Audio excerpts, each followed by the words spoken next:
এরকম বড় পার্সেল দেখতে সবারই ভাল লাগে ঠিকই, বাট এখানে সবই ঘরের জিনিস ঠিক আছে, আসছে না তো আর ওয়েট করার কোনো মানে হয় না। আমরা টিফিন যা করার তো দেখলেই করে নিয়েছি অলরেডি।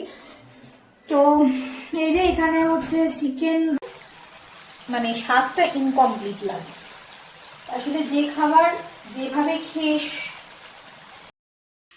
হ্যালো এভরিওয়ান, সবাই কেমন আছো? আমি ভীষণ ভালো আছি। আবার চলে এসেছি নতুন একটা ব্লগ নিয়ে। আজকে হবে সানডে ব্লগ।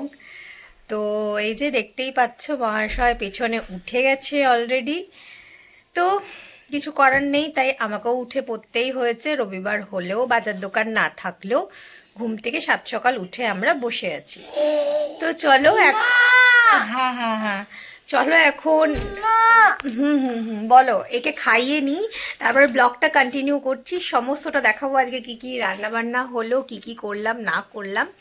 চলো দেখো কি অবস্থা। এখানে এই ডায়েরিটাতে আমি সমস্ত এই যে রিসেন্ট যে ইউটিউবের বিভিন্ন কন্টেন্টগুলো বানাচ্ছি সেই সমস্ত ডিটেলস লিখে টিখে রাখি। তো সেই ডায়েরিটা কালকে রাত্রেবেলা একটু নিয়ে বসেছিলাম, তো বিছানায় ছিল, কোনোভাবে সেটাকে পেয়েছে আর হাতছাড়া করছে না। তো আমি খুঁজে বেড়াচ্ছি তখন থেকে, কোথায় কিনা এখানে দেখি এসে বারান্দায় ডায়েরিটাকে সুন্দর করে গুছিয়ে রেখে দিচ্ছে। আগে একটা ব্লগে বলেছিলাম এইটাকে ওর ঘরের মাঠ বানিয়ে দিয়েছে, এই বারান্দায় যেটুকু জায়গা রয়েছে এই স্পেসটা ওরে, ও সেখানে কাউকে ঢুকতে দেয় না। এই হচ্ছে ব্যাপার। এটাই হচ্ছে সানডে মর্নিং, ঠিক আছে, না ঘুম হলো না শান্তি, এখন এই চলবে, ঠিক আছে, একবার এটা একবার ওটা, অস্থির হয়ে যাচ্ছি, কিছু করার নেই। তো এখন এই যুদ্ধ চলছে, যুদ্ধ চালাই। আর একে খাইয়ে দিয়েছি, আমি যাই একটু ব্রেকফাস্ট করে নিই, তারপরে বাকি যেগুলো করছি আবার দেখাচ্ছি। একটু চিলি চিকেন ছিল আগের দিনের, তো গরম করে নিলাম। আর এই যে রুটিও করে নিয়েছি, চলো এগুলো দিয়ে ব্রেকফাস্ট সেরে নিই। এই যে ব্রেকফাস্ট করে নিই, ছেলেকে তো খাই দিয়েছি, তারপরে আজকে আবার রান্না করতে। রান্নাঘরে দাঁড়িয়ে রয়েছি, তো আজকে একটা বড় সড়ো সারপ্রাইজ পেয়েছি। সেটা হচ্ছে কি আজকে সমস্ত রান্না আমায় করতে হবে। আর রান্নার মাসি শিওর ছিল না আসবে কি আসবে না, তো দেখলাম এখনো অনেক বেলা হয়ে গেছে, আসছে না তো আর ওয়েট করার কোনো মানে হয় না। আমরা টিফিন যা করার তো দেখলেই করে নিয়েছি অলরেডি। তো এই যে এখানে হচ্ছে চিকেন রয়েছে, ধুয়ে রাখলাম। আর ফ্রিজে এই যে মাছের মাথা ছিল, তো মাছের মাথা দিয়ে আজকে একটা স্পেশাল রান্না বানাবো। সেটা হচ্ছে বাঙালদের একটা রান্না, ভাঙাচোরা শুক্তো বলা হয়, বিভিন্ন সবজি দিয়ে। আগেও একদিন খেয়েছি, দেখিয়েছিলাম, তো রেসিপিটা দেখাইনি। আজকে চেষ্টা করছি রেসিপিটা শেয়ার করে দেওয়ার। একা হাতে সবটাই যে করতে হচ্ছে, তাড়াহুড়া রয়েছে, দেখছি যতটা সম্ভব হয় দেখিয়ে দেবো, না হলেও পরে কোনোদিন একটা শর্টসে দিয়ে দেবো ডিটেলসে। এনিওয়েজ, মানে বলে না মানুষ অভ্যাসের দাস, সেটা হচ্ছে অভ্যাস খারাপ হয়ে গেছে। এতদিন ধরে মাসি যেহেতু রান্নাটা করে দিয়ে যাচ্ছে, এখন অভ্যাসটা যেহেতু খারাপ হয়ে গেছে, তাই দুটো রান্না করতে হবে, এটা ভেবেই মাথার এরকম পাগল পাগল লাগছে। চলো আর বেশি বকে সময় নষ্ট না করে রান্নায় নামা যাক, তারপরে দেখাচ্ছি কি করলাম। এই যে দেখো সবজিপাতি সমস্ত বার করে নিয়েছি, মোটামুটি এখানে যা দিয়েছি, এই যে বেগুন, আলু আছে, ঝিঙে, কাঁচকলা, পেঁপে, শিম, বরবটি, যা যা ছিল মোটামুটি দিয়ে দিয়েছি। তবে হ্যাঁ, এই রান্নাটার মেন ইনগ্রেডিয়েন্ট যেটা বেগুন, ঝিঙে, তারপরে হচ্ছে আলু, এগুলো কিন্তু স্কিপ না করাই ভালো। ঝিঙেতে এর কিন্তু বেশি স্বাদটা আসে আর কি এই রেসিপিটার। তো এই মোটামুটি সবজি ছিল, এগুলো চলো তাড়াতাড়ি করে কেটে নিই, তারপরে দেখাচ্ছি বাকি কি করব।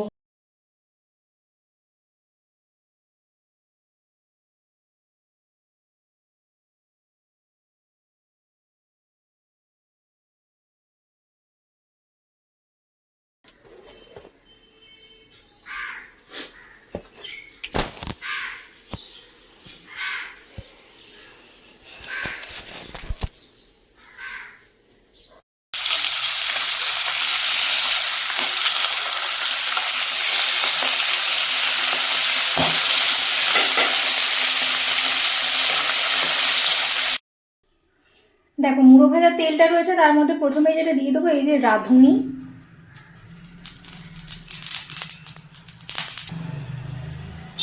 তারপরে এই যে সর্ষে, কালো সর্ষে, আর দিয়ে দেবো এই যে তেজপাতা, আর যেটা দিয়ে দেবো এই যে আদা ঘষে রেখেছি, বাটার দরকার নেই, এইটা দিয়ে দেবো। নিয়ে এটাকে একটু ভালো করে ভাজা ভাজা করব। মুড়ো যে ভেজেছি সেই তেলটাতেই এটা কিন্তু করব, তাহলে ফ্লেভারটা কিন্তু অনেক ভালো আসবে। এটাকে ভাজা ভাজা করব, একটু ভাজা ভাজা একটুখানি করে নিয়ে এটা একদম আমি গ্যাসটাকে একদম লো ফ্লেমে রেখে করছি। ভাজা ভাজা করা হয়ে গেলে তারপরে একটুখানি আমি কি করব, গ্যাসটাকে বন্ধ করে 2 মিনিট এটাকে ঢাকা দিয়ে রেখে দেবো, তারপরে প্রসেসটা দেখাচ্ছি। দেখো 2 মিনিট পরে তারপরে আমি আবার গ্যাসটা অন করে দিয়েছি। অন করে দেওয়ার পরে এই যে এখানে সমস্ত সবজি রয়েছে, কি কি সবজি নিয়েছিলাম আমি তো দেখিয়েই দিয়েছি। তো এই সমস্ত সবজিগুলো আমি কি করব, ঢেলে দেবো।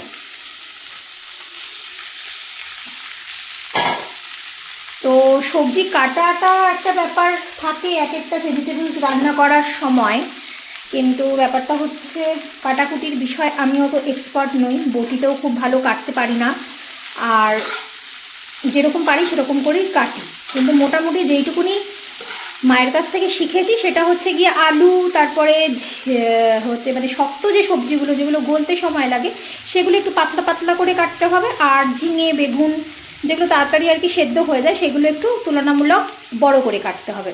ব্যাস, তারপরে হয়ে গেল। না তো কী হবে, মানে যেগুলো শক্ত সবজি সেগুলো কাঁচা থেকে যাবে, আর যেগুলো নরম সবজি সেগুলো একদম গলে যাবে যদি আমি সব সমান আকারে কেটে দিই। ঠিক আছে, এবার বাকিটা তো কাটার যেরকম ইচ্ছাভাবে কাটবে, কিন্তু মোটামুটি এরকম ছোটো ছোটো ডুমডুম করে কেটে নিলেই হয়ে যাবে। তো এটাকে ভালো করে আমি একটুখানি নেড়ে চেড়ে নেবো। আর যেটা দেবো এর মধ্যে একটু সামান্য নুন আর হলুদ, নুন, একটু হলুদ গুঁড়ো, একটু মিশিয়ে নিয়ে নাড়াচাড়া করে এর মধ্যে কি করব, জল দিয়ে দেবো। দিয়ে সবজিগুলো সেদ্ধ হওয়া পর্যন্ত অপেক্ষা করব। সেদ্ধ হয়ে গেলে সবজিগুলো জলে একটুখানি যে মুড়োগুলো রয়েছে মুড়োগুলো এতে ভেঙে দেবো। অনেকে একদম গুঁড়ো গুঁড়ো করে দেয় মুড়োগুলো, কিন্তু একদম কাটা কাটা হয়ে যায় সবজিটা, সেই জন্য আমি গোটা দিই বা সামান্য একটু ভেঙে দিই। তো কেউ যদি গুঁড়ো গুঁড়ো একদম কাটা কাটা মতো খেতে অসুবিধা না থাকে তারা একদম মুড়োটাকে গুঁড়িয়েও দিতে পারে। তো চলো মুড়ো দেওয়ার সময় একদম দেখাবো। এরপর আর কিছু করার নেই, এতে একটু জল দিয়ে এটা সবজিটাকে একটু সেদ্ধ করে নেবো। এই যে সবজিটা মোটামুটি হাফ সেদ্ধ হয়ে গেছিলো, তারপরে এই যে মাছের মাথা দুটো দিয়ে দিয়েছি, নিয়ে এবার একটু ঢাকা দিয়ে দেবো। নিয়ে ব্যাস সবজিটা সেদ্ধ হয়ে গেলে জলটা শুকিয়ে গেলে একটু সামান্য চিনি ছড়িয়ে দিই। মিষ্টি মিষ্টি একটু ভাল লাগে, এটা খুব বেশি মিষ্টি নয়, সামান্য একটু চিনি দিলেই হবে। কেউ যদি না দিতে চাও নাও দিতে পারো, অসুবিধা নেই। নিয়ে নুনটা দেখে নামিয়ে দেবো, আর কিছু নয়। চিনিটা না দিলে কিন্তু মানে স্বাদটা ইনকমপ্লিট লাগে। আসলে যে খাবার যেভাবে খেয়ে অভ্যাস সেই খাবারটা কিন্তু সেইভাবেই খাওয়াটা ভালো। তো এই হচ্ছে ব্যাপার। চিনিটা দিয়ে দিয়েছি, এবার একটু নেড়ে চেড়ে দেবো। তো জলটা যদি এই যে দেখো একটু বেশি বেশি রয়েছে, জলটা যদি একটু বেশি থাকে তো যেটাকে আমরা বলি পিটালি, মানে একটুখানি আটা গুলে একটু দিয়ে দেওয়া যায়, মানে আটা বা ময়দা, হ্যাঁ, তাতে কি একটু মাখো মাখো ব্যাপারটা হয়ে যায়, এই জল জল ব্যাপারটা থাকে না। কিন্তু আমি হচ্ছে কাঁচকলা আলু এটার পরিমাণ অনেকটা বেশি ছিল, তো এটা আমার এমনি টেনে যাবে জলটা। এবং প্রত্যেকটা সবজি এই যে দেখো একদম গলে গেছে, এই যে আলু এই যে কাঁচকলা গলে গেছে, মানে সব সবজি মোটামুটি কিন্তু আমার একদম ভালো সেদ্ধ হয়ে গেছে। আর এই যে দেখো মুড়োটাকে আমি অল্প অল্প ভেঙে নিয়েছি, একদম গোড়াইনি, অল্প অল্প ভেঙে নিয়েছি। তো আমার কিন্তু এটা অলমোস্ট রেডি। তো এই হচ্ছে আমার ভাঙাচুরা শুক্তো মাছের মাথা দিয়ে। কেমন লাগলো জানিও কিন্তু তোমরা। চলো, এই যে চিকেনটা চাপিয়ে দিয়েছি। তো রিসেন্টলি এরকমই একটা ইউটিউবের চ্যানেলে দেখলাম যে চিকেনটাকে যেটা করছে যে আগে একটু নুন হলুদ তারপর লঙ্কার গুঁড়ো এগুলো একটু মাখিয়ে নিয়ে দেন একটু তেলে ফ্রাই করে নিচ্ছে ভালো করে, তারপরে চিকেনটা করছে। তারপরে নাকি চিকেনটা খেতে খুব ভালো হয়, আলাদা হয়। তো আজকে সেই এক্সপেরিমেন্টটাই ভাবছি যে করলাম, মানে করবো আর কি। তো দেখা যাক কীরকম হয় খেতে। চলো, আর তো চিকেন যেভাবে করি সেভাবেই করব। মশলা পেস্ট করে রেখে দিয়েছি, চিকেনগুলো ভেজে তুলে নিই, তারপরে চিকেনের আলুগুলো একটু ভেজে নেবো, ফ্রাই করে নেবো। দেন তারপরে যেভাবে মশলা দিয়ে চিকেনটা কষিয়ে নেবো, ব্যাস। চলো চিকেনটা আগে ভালো করে ফ্রাই করে নিই, তারপর চিকেনটা করে নিই। আর আমার নাইকার পার্সেলটা অলরেডি চলে এসেছে, তোমরা দেখেইছো। তো দেখছি বিকেলে একটু ছেলেকে নিয়ে বেরোবো, পার্কে ইচ্ছা আছে, তো ফিরে তোমাদের নাইকার পার্সেলে কী কী এলো সেটা শেয়ার করে দেবো।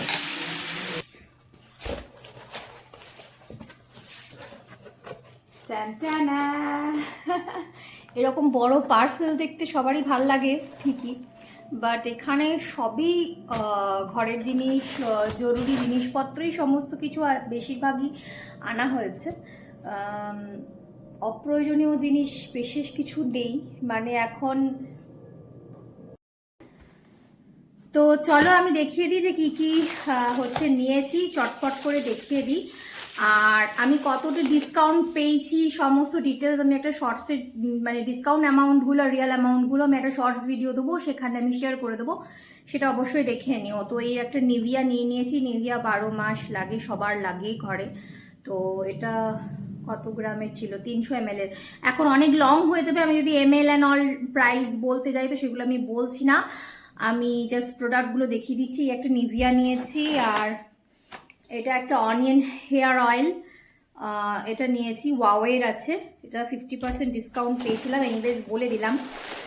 আর এটা একটা আমার ছেলের জন্য, মানে আমার কুচোর জন্য এটা একটা নিয়েছি, এটা একটা বেবি ক্রিম।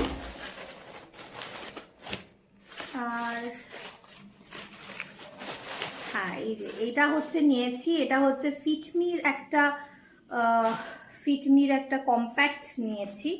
কম্প্যাক্টগুলো সব শেষ হয়ে এসছে, সেই জন্য দরকার ছিল, তো তাই নিয়েছি। আর হ্যাঁ, এই যে এটা একটা বডি লোশন নিয়েছি, এগেন ফর মাই কুচোর জন্য একটা বডি লোশন বড় নিয়ে নিয়েছি, কারণ ভালো ডিসকাউন্ট ছিল, তো ভালো এমআরপিতে পেয়েছি। আর এটা ছিল মানে শেল লাইফটা, মানে এক্সপায়ারি ডেটটা অনেক দিনের ছিল, 2027 অবধি রয়েছে, যদিও ওর 1 বছরও ঘুরবে না এটা দিয়ে। আচ্ছা, আর এই যে এটা ভেসলিনের হচ্ছে কোকোয়া গ্লো, এটা নিয়েছি। অ্যাকচুয়ালি ইয়েলোটা ইউজ করি, তো ইয়েলোটা দেখলাম যে যখন আমি অর্ডার প্লেস করতে যাচ্ছি একটু দেরি হয়ে গেছিলো, তো তখন দেখলাম ওটা স্টক অফ আউট, মানে out of stock, sorry stock of out কী সব বলছি, আউট অফ স্টক হয়ে গেছে, তো এই জন্য এইটাই নিয়ে নিয়েছে। এটাও খারাপ নয়, বেশ একটা কোকোয়া স্মেল লাগে, ব্যাস এই কটা নয়, আরও 2-1টা জিনিস রয়েছে। একটা কেয়া শেটের অলিভ অয়েল অর্ডার করেছিলাম আমি শর্টসে, তো তোমাদের দেখিয়েই দেবো।